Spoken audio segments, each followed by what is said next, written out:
Do you know how hard I worked to get here? I built this shit. Me. Brick by brick.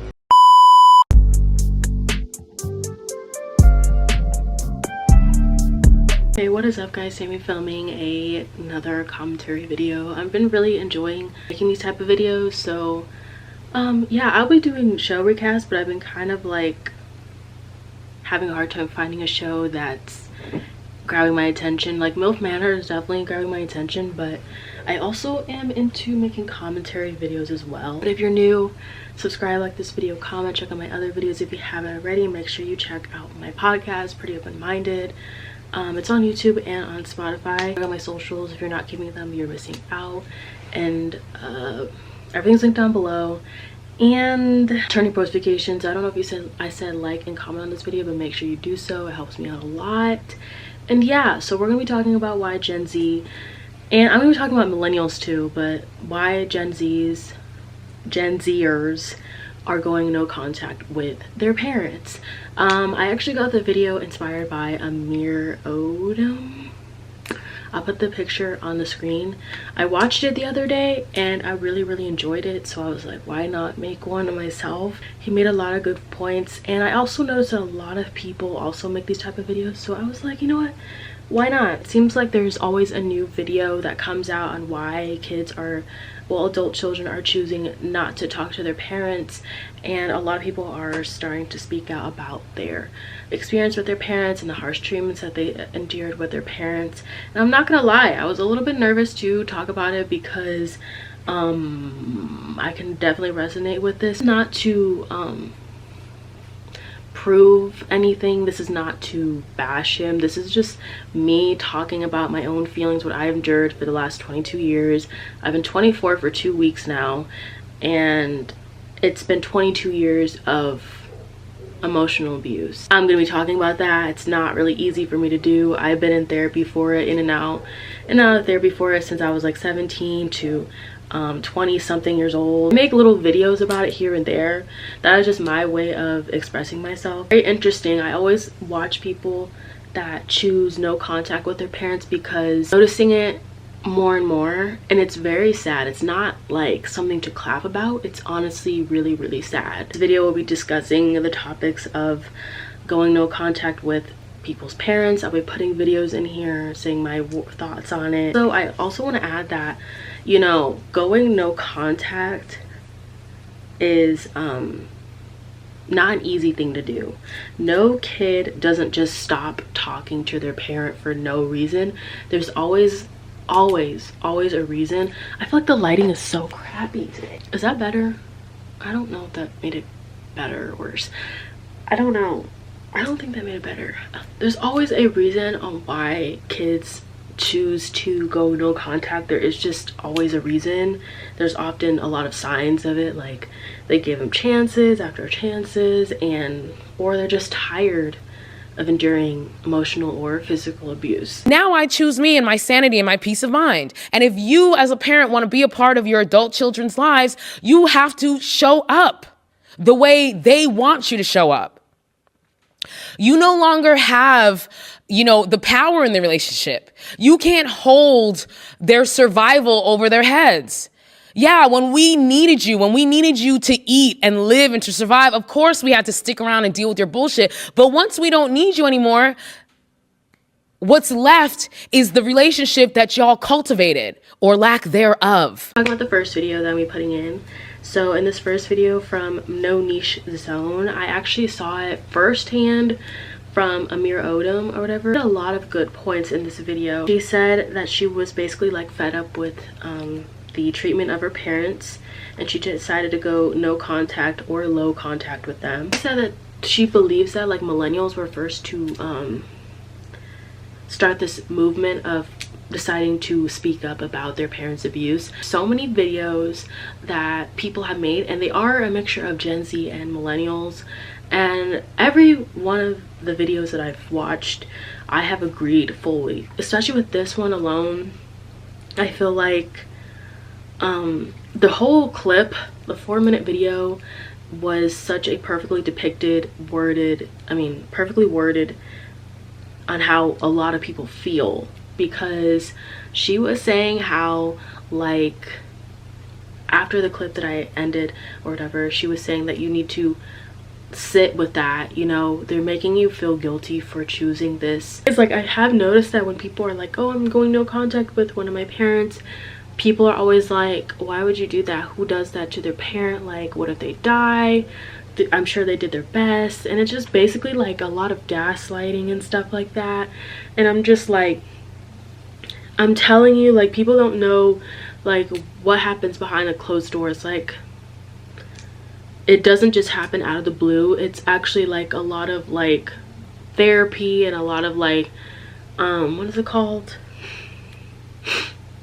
you give them a lot of chances. There's like a lot of things that go on behind the scenes that you guys don't see, but you guys are just seeing like, well, they went no contact, so like you must be the shitty daughter. There's been a lot of people that blame the kids for their shitty parent like relationship with their parents, and I'm just gonna say this now, it is not your fault. Like, literally, people will guilt trip the fuck out of you for your choice, but as long as it saves your sanity and helps your mental health, like, anything is worth it if it helps your mental health, honestly, because it's literally so messed up how people are. And it's normally like the older generations that are like, why would you do that? Who does that?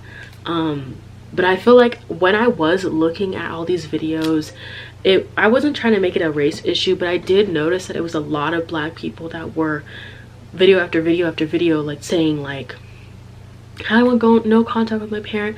And I could see why. I have grown up in a lot of like Black movies, and a lot of the movies that I would watch are toxic. I think I should use Everybody Hates Chris for example. I think people are starting to pick up on it because I remember seeing a post on TikTok maybe a couple months ago that Rochelle is the toxic mom. She was a toxic mom, and I could see why. Okay, she treated Chris as like the stephead, like redheaded stepchild, and then she treated Drew and Tanya as like the saints, the angels. They never did anything wrong. Whenever Chris did anything that was slightly wrong, or did something that was just like the same wrong things that Tanya and Drew do, he got way worse punishment for it. And it was a lot more harsh on him versus the other two.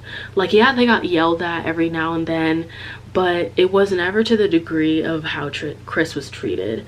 And yeah, like Chris Rock was good at making it a joke, but he was not only getting abused in his household, but he also was getting abused at school.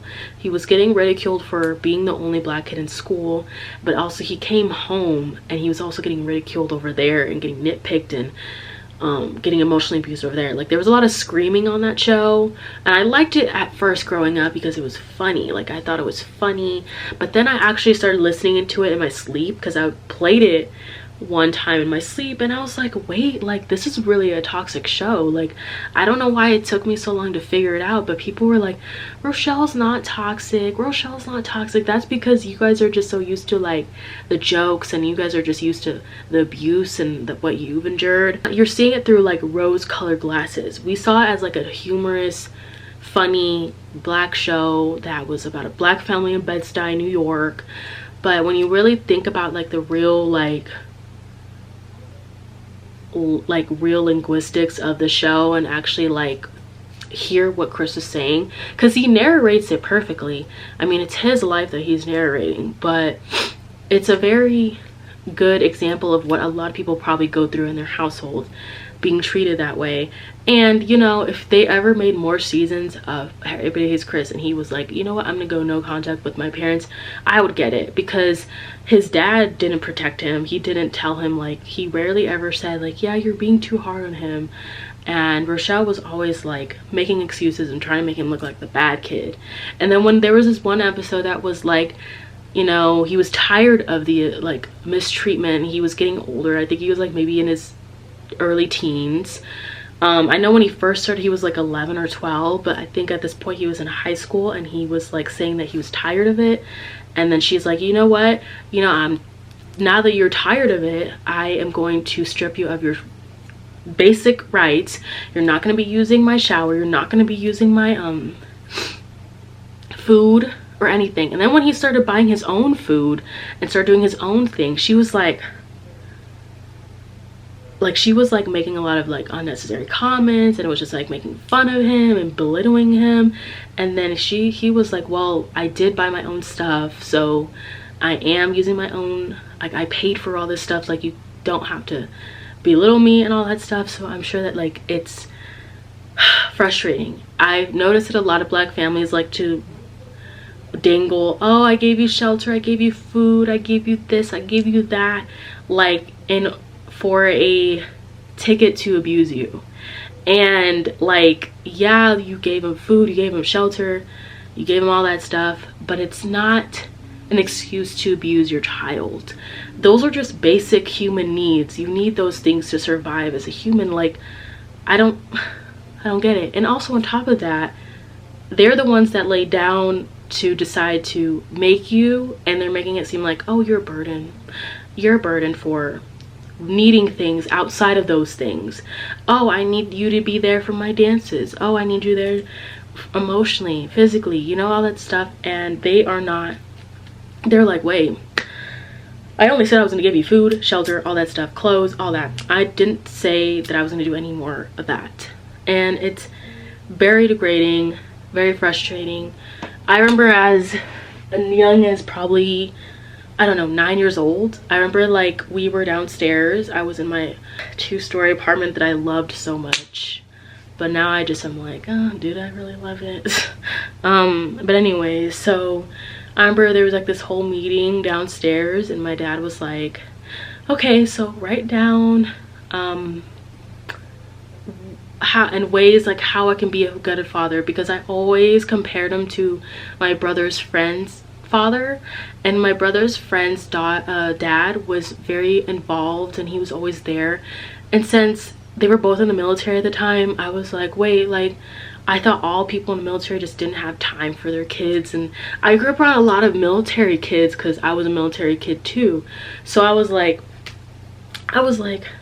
okay, so how come his dad is always helping him? He helps his mom, and he plays games with them. He always tells them he loves them. And so I remember going to their house, always being like feeling really loved in their house. I always felt like very accepted there. I wasn't like feeling left out and like neglected. Like whenever I would go to their house, I always felt very loved there. They never treated me bad.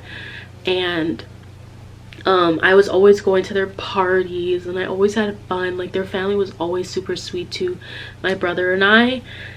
And then when I would go to my house, it was like hell.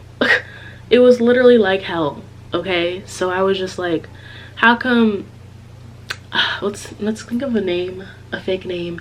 How come Darren's dad plays with him whenever he's tired, and then whenever I ask you to play with me while you're tired, you're like, no, I don't want to play with you. Whenever I asked you to play with me, spend time with me, you would always be like, no. So we wrote down a bunch of things what he could do as a father. We did it we wrote it down, and we also emailed it to him. Okay, I was 9, so my brother was like 7 or 6 years old. I was like so excited because I was like, oh my god, he's gonna be a good dad. I'm like, he's really gonna like listen this time because we wrote it down. And this is me thinking as a 9-10 year old. Okay, this is not 24-year-old me. So I was like so geeked, and then I was waiting, and I was waiting, and I was waiting, I was waiting, and I was waiting, and I was waiting, and I was waiting for him to treat me good, for him to love me properly, for him to spend time with me. And that day never came. That day never came. He continued to neglect me. He continued to abuse me. And I was like, oh, okay. So we did it again. We tried it a couple of times, actually.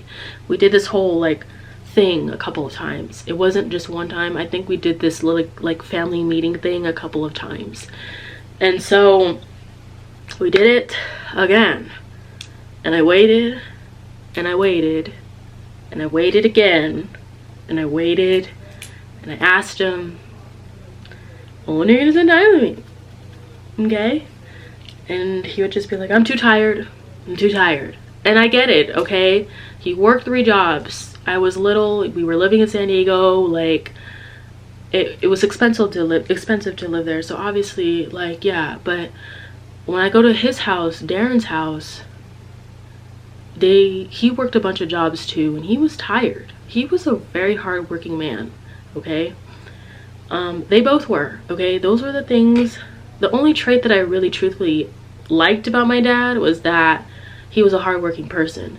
He did work, he did help us have a roof over our heads, but my mom also helped too. Just kind of noticed a pattern when I would go to his house, Darren's house, and my house. And mind you, also when I grew up, there wasn't a lot of dad figures, okay?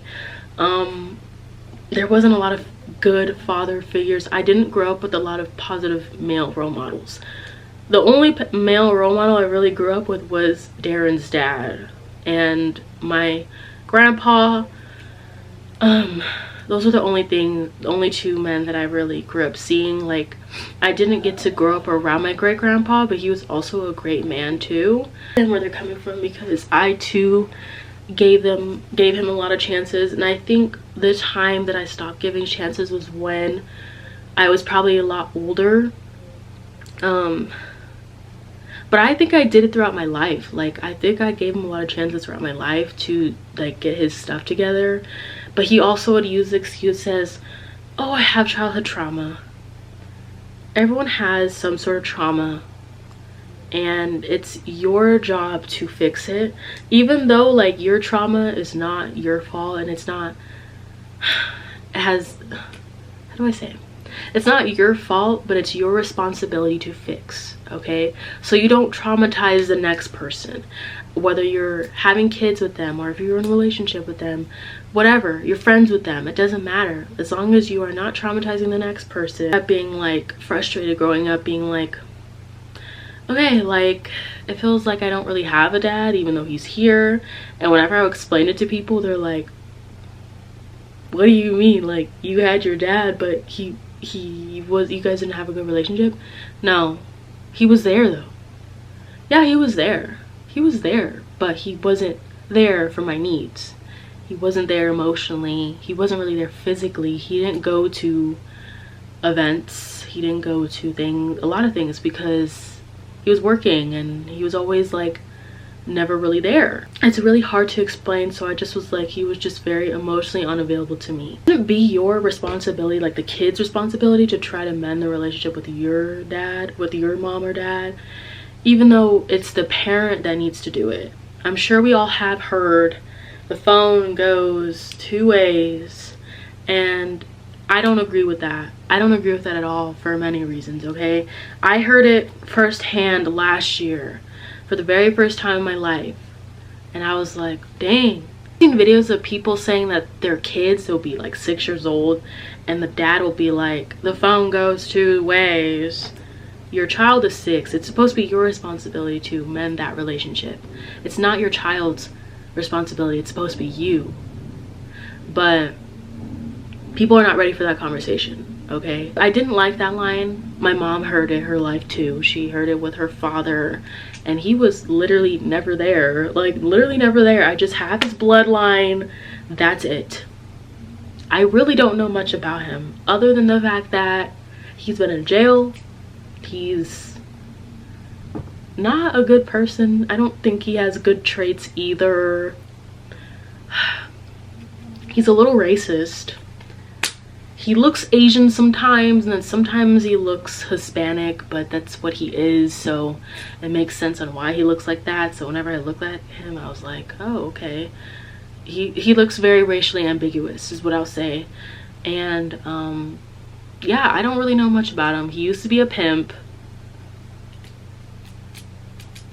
Yeah, that's about it. Like, there's not really much to say, but my mom heard it her life, and she was little, chasing him down, like, and he was just like, well, the phone goes 2 ways, and she was like 3. But it's not my story to tell when it comes to that man. I'm just saying from my point of view, what I've heard, what I've seen, what I've dealt with, you know what I mean? No one ever wants to talk about this. Going no contact with the parent, or hell, even going low contact with the parent, is not something that people just do. That's not an easily made decision. It never has been. Like, anytime that I make any video about my mother, I will always get a comment from somebody that's like, well, I'm sure it wasn't that bad. You should just, talk to her. And it's like, you think I didn't already do that? You think I didn't try that already? You think we hit one bump and I was like, fuck you, bitch, just forever? What y'all have to understand is I never had a father. So my mother, that was my only parental figure. For me to make the decision to cut off the only parent I ever had when I already didn't have one, literally deciding to not have anything to do with both individuals that participated in creating me. That is an insane thing to do. And that is only done when that child has lived an insane life. A parent has to fuck you up bad in order for a child to finally be like, I don't want anything to do with them anymore. We love our parents. We do not want to be away from them. We do not want to go low contact or go no contact with them. That's not what we want to do. It got to the point to where it was either that parent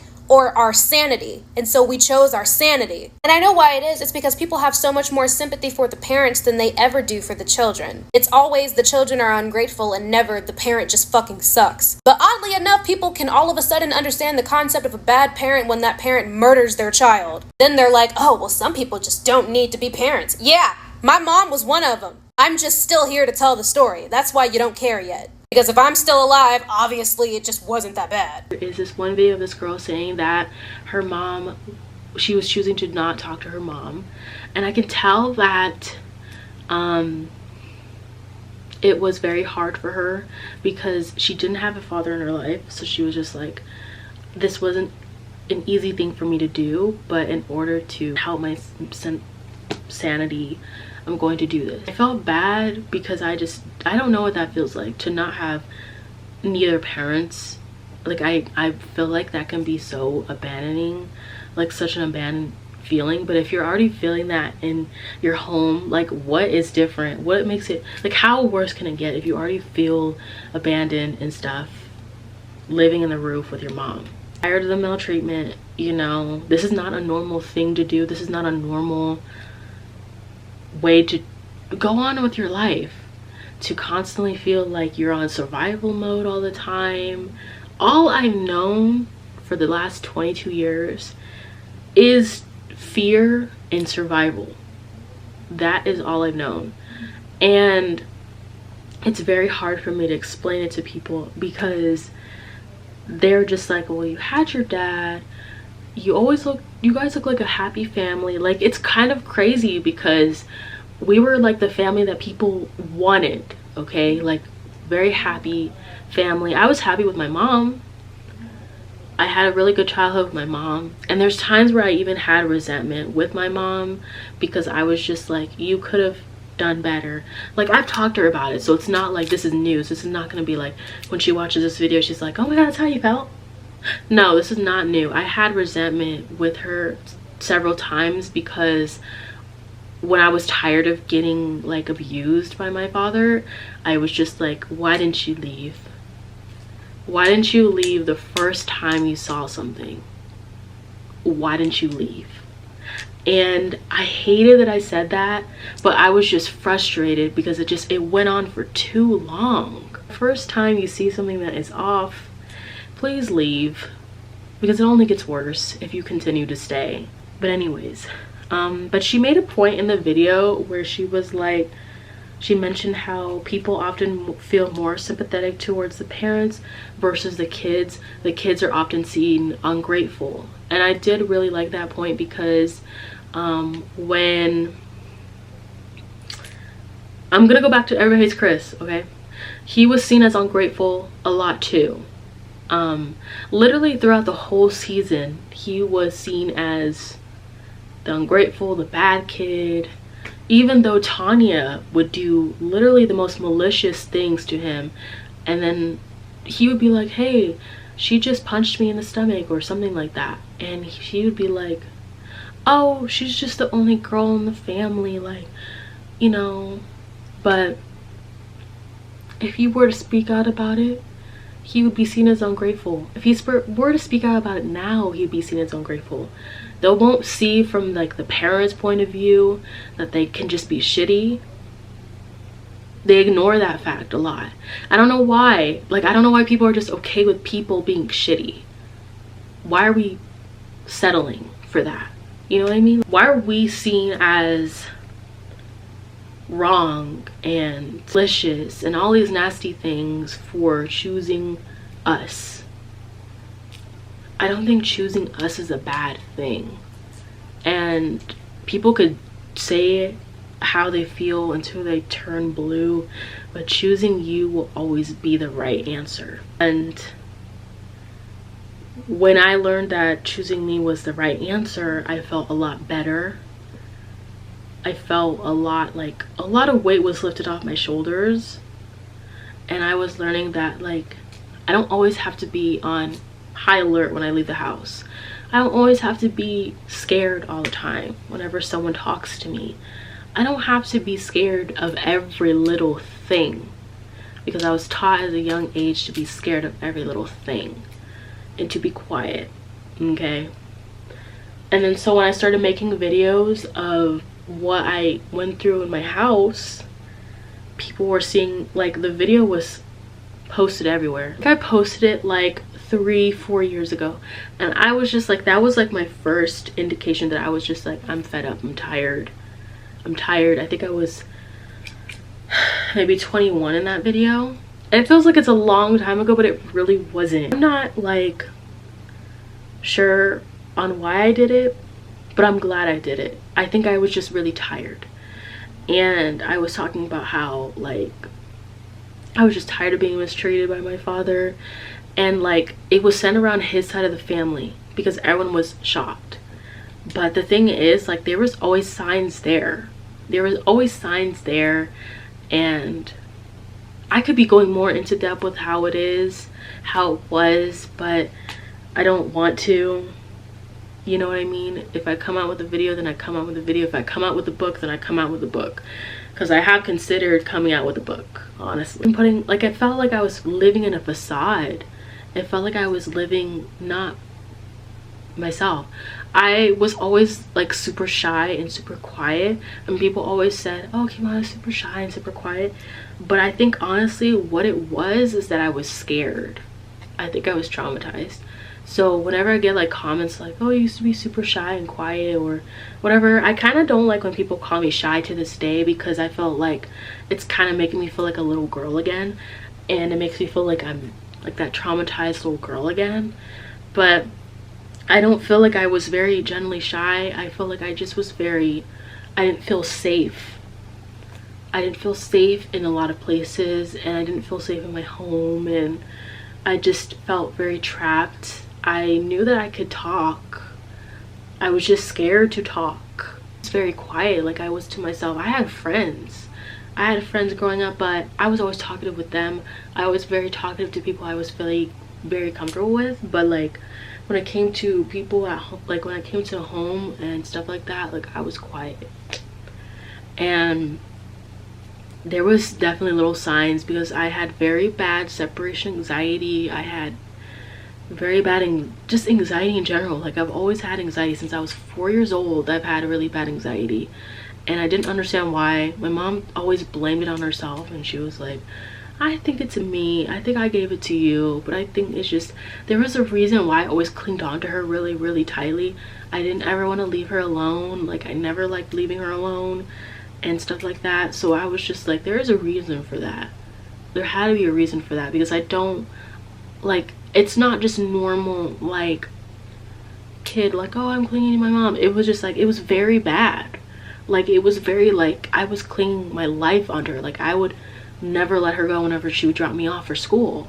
I would cry all the time, and it was just like, that should have been the sign right there too, like something was up. Didn't ever want to leave her alone. And so I think what also helped me know that something was up, because my mom's friend told her to me for me that she was always very clingy to her mom too and stuff like that. And people used to like make it feel like it was weird, but I feel like there was a very valid reason. I think I just didn't know how to vocalize what it was. I have grown a lot as a person in the last few years. I feel like sometimes I can't even really watch old videos of myself on here, because I remember like the mindset that I had, because I was just like, oh my god, I was so like insecure and so like anxious all the time, and I still am that anxious person, but I'm trying to get it under control. I don't have it as much now, but I just was like, I think that talking about it helps. I learned a lot through therapy about narcissism. I still have a lot of work to do. I still feel like even though I get triggered and I revert back, I don't feel like it's necessarily like, oh, all the progress that I've worked on is going undone. I feel like it's still good that I'm aware of my triggers and that I need to work on things so it doesn't bother me. Choose to do that, you know. It's not, don't make yourself feel bad for it. It's for your mental health, and I don't think you should owe anyone anything when it comes to that. I think I'm gonna end the video here. If I will make a part 2, I will do that. I said a lot and it was a lot for me, like but I hope you guys enjoyed this video. Make sure you like and comment on this video. If you want more videos like this, let me know. Comment your thoughts. I want to hear everything. I will see you guys in my next video. Bye guys.